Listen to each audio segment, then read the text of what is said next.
Merong isang sponsor na nagpunta ng Bukana at nakuha na ng video.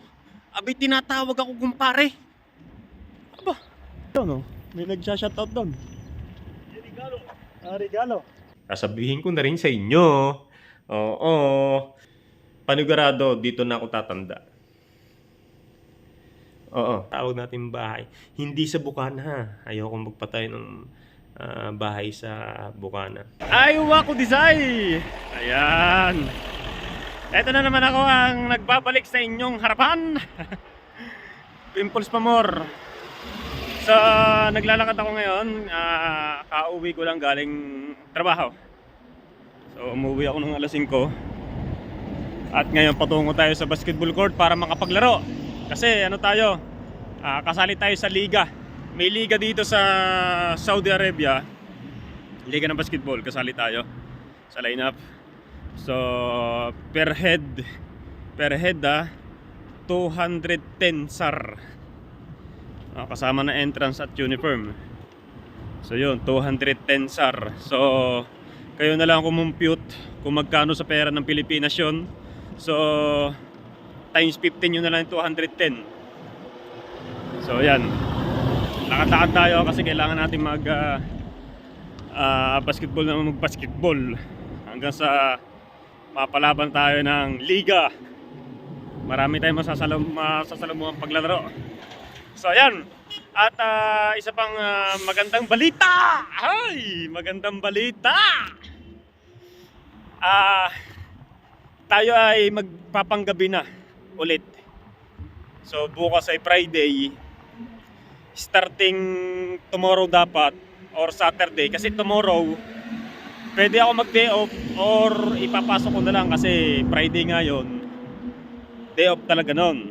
So pag pinasok ko siya, ano siya, declare na overtime. Pwede ko siya ipasok o hindi, pero panggabi na ako nun. Oo, ito yung magandang balita. Oy! Ayun. Basketball natin. Buti pa siya, may bike.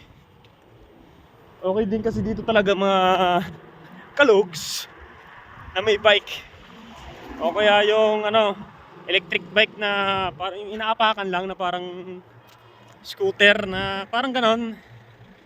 Pagka laro ng basketball, mamamalengke, mas maganda may ganon eh. Kaso ngayon, hindi ko priority yun. Maglakad na lang tayo. Mas priority ko yung aking mga kids. Yung pamilya ko sa Pilipinas, mas priority ko sila. Kaya ko naman lakarin eh. Tsatsagain ko na. Papasaan ba yung sipag natin kung hindi natin tsatsagain? Di ba?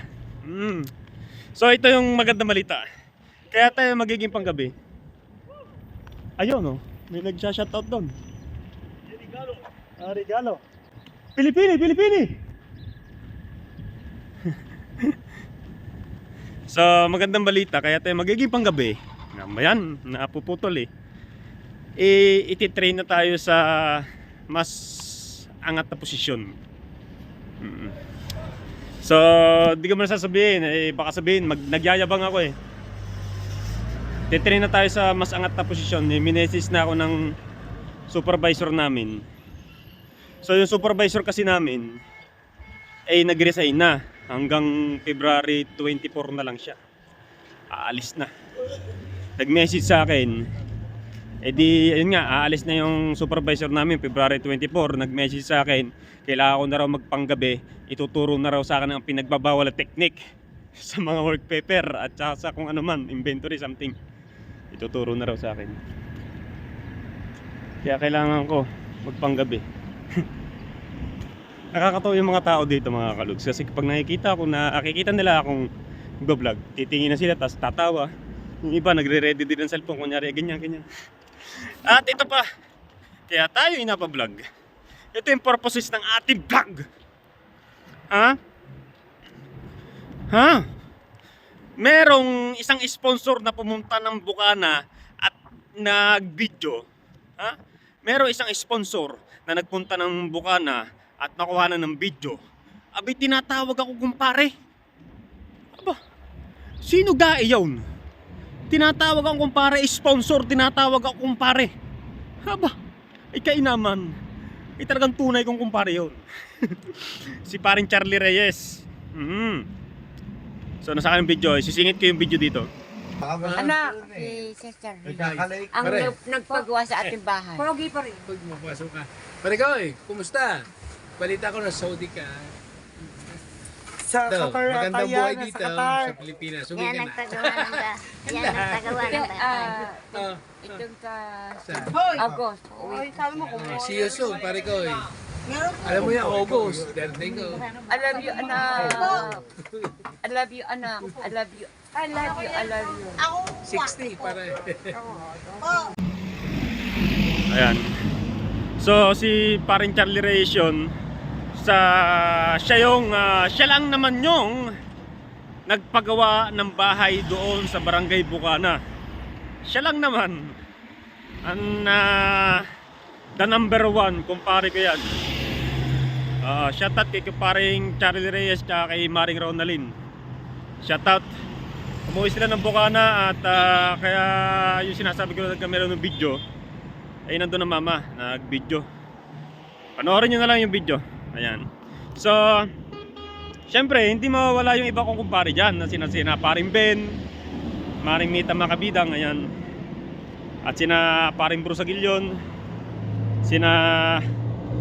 Syempre sa lahat ng kumpare ko, kumare ko dyan na nasa iba sa si Maring Ronalyn. Ayan. Kamusta na kaya sila? At iba pa. Pagod. At syempre yung iba pa naman sina mga tito and tita natin, sina Tito Jose, sina Tita something, lahat na. Shoutout po sa inyo lahat ha. Hindi ko na naman nabanggit yung pangalan nyo, pangkalahatan po yun. Sa malulupitan natin. Sina Sir Irayub. Ayan. Ayoko na muna magbanggit ng pangalan, baka sabihin pagka hindi ko nasabi yung pangalan sabihin nakalimutan ko na siya, pero lahat yan nasa sa puso ko. Nawawala man minsan sa aking isipan, nasa sa puso ko yan na hindi ko makakalimutan. At syempre nakasave yan lahat sa aking note. May note yung cellphone, di ba? Lahat ng pangalan ng mga malulupit na taong yan nakasave lahat sa akin yan, hindi ko mabasa ngayon lahat yun, ang dami nila. Nandito sa cellphone, ginagamit ko pang vlog. So malapit ako sa court. So wait lang, ibaliktad na muna natin yung camera. Wait lang Okay guys, ito yung number 1 na restaurant dito ngayon sa lugar na to, sa lugar namin.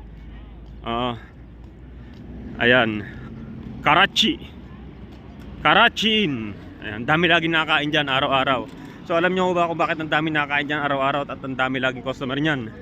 Kasi yung mga bakala, yung kung tawagin yung mga tindahan, dahil yung mga tindahan na yan, lahat ng tindahan dito sa compound na to ay sarado, pinasara lahat no? Kita nyo yung sarado lahat yan, no? Yung mga naka red notice, pinasara. Kaya ang lakas ng restaurant na yan, no? Sinabaol! Kasi sinabaol alas 4 nag-uwian, ako alas 5. Ayan, no? Ayun sila, ang pangmalupitang perimeter shot, Jordan. Ito pa ating malupitang player din dito. Yung pa ating 3-pointer player dito. 3-pointer yan, Shoutout ng Philippines. So makakalaro ako nito, panigurado. Ito yung dumaan sa atin kanina. Hindi tayo makakaangkas sa bike niya maganda mapaplat yan Ito yung isa sa pinakamalupit na taga Tuwi. Yan Sa mga taga Tuwi dyan, shoutout sa inyo. Kilala nyo ba to? Taga Tuwi, taga Tuwi yan Tuwi, nasa Batangas malapit lang sa Barangay Bukana si Edgar. Diba? Ito naman yung soccer ng mga, kung tawagin nila itik. Ito naman sa mga Pilipino, syempre. Diba? Makakalaro tayo, abot tayo kahit tayo hindi tayo nag-overtime ngayon kaya makakalaro tayo. Ngayong araw lang ulit tayo hindi nag-overtime kasi nga magpapanggabi na tayo Tapos na? Tapos na? Talo kayo? panalo. Panalo! Hoy, ako isa! Teka! Dito na tayo sa ating tahanan dito sa Saudi Arabia, sa Riyadh. Okay, naglaro tayo. Tabla lang yung laro ko.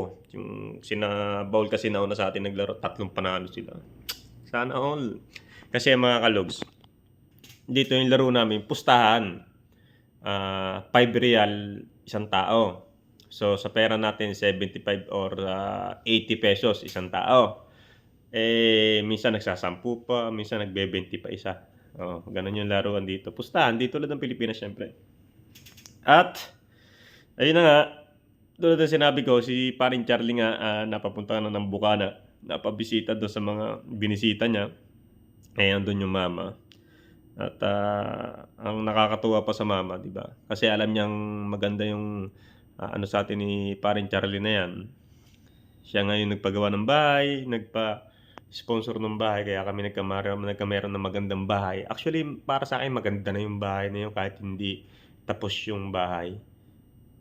Para sa akin napakaganda nun. At least sa pamumuno ko nabigyan natin ng magandang tirahan ng aking magulang sa pamamagitan naman ni paring Charlie. Maraming salamat dyan.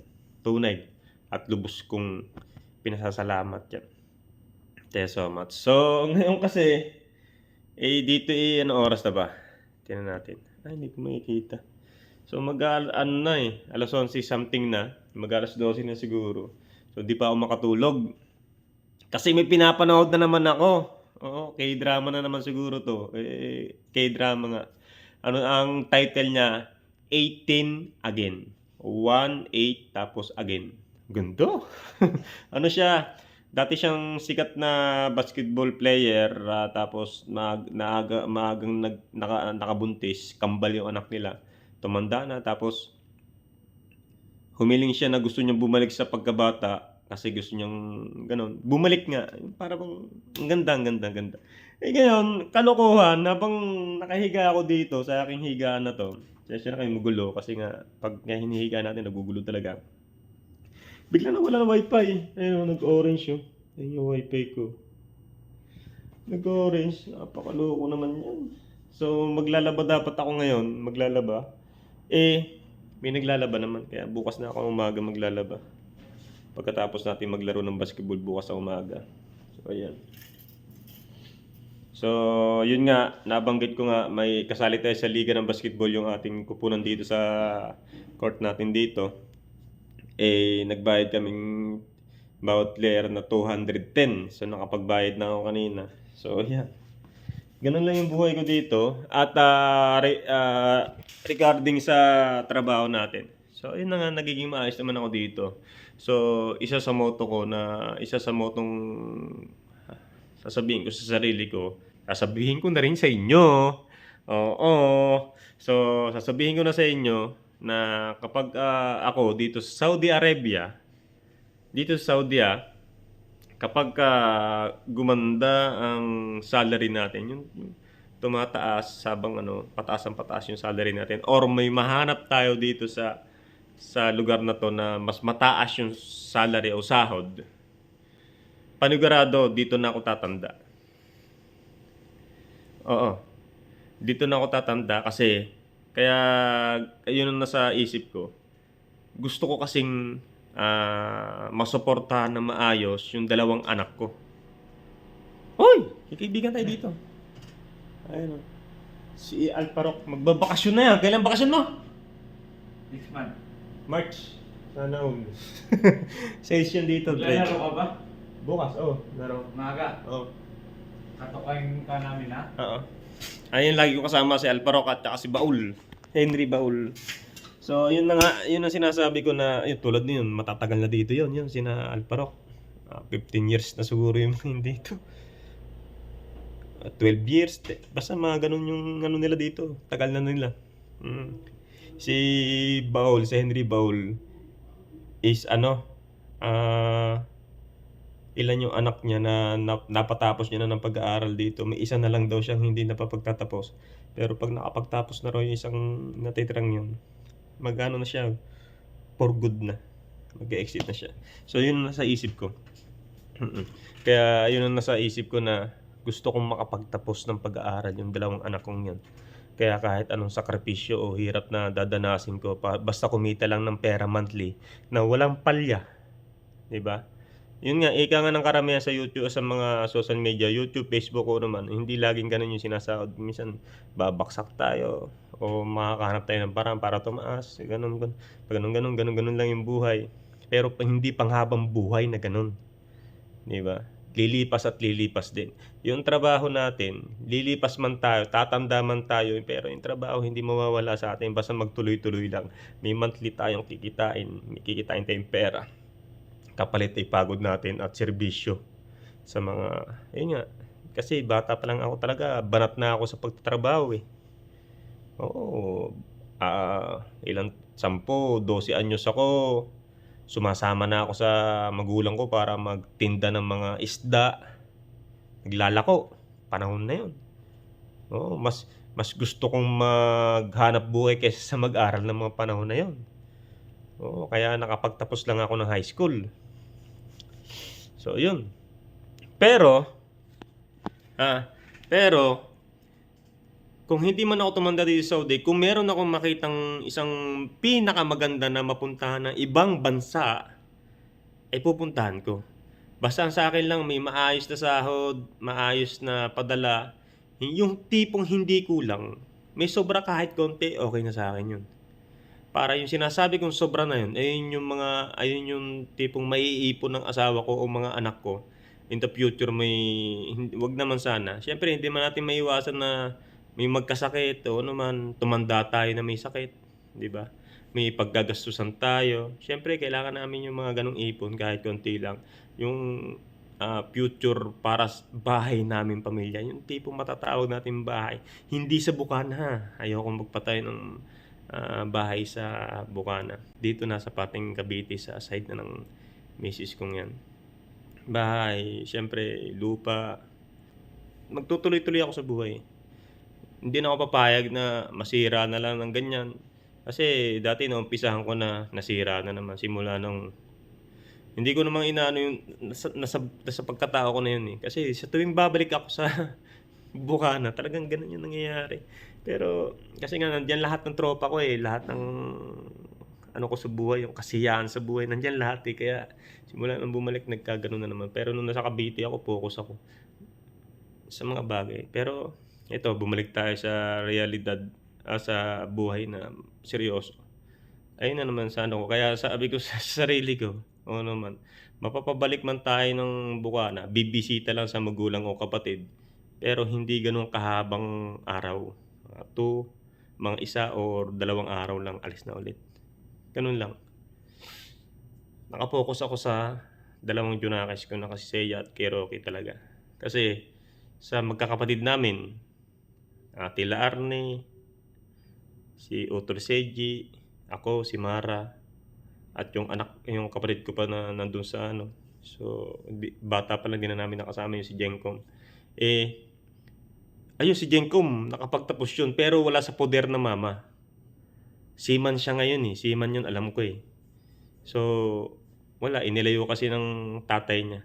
Magkakaiba kami ng ama, no? Ayun.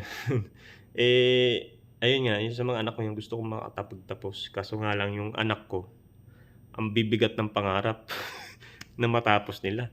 Yung si Ate Seiya gusto niya maging doktor para daw turukan niya yung mga bata kasi ramdam ang sakit kung gaano kasakit yung turok eh, at kung ano man eh, alam niya pag daw ganun. Si Rocky naman pag hindi engineer, policeman daw.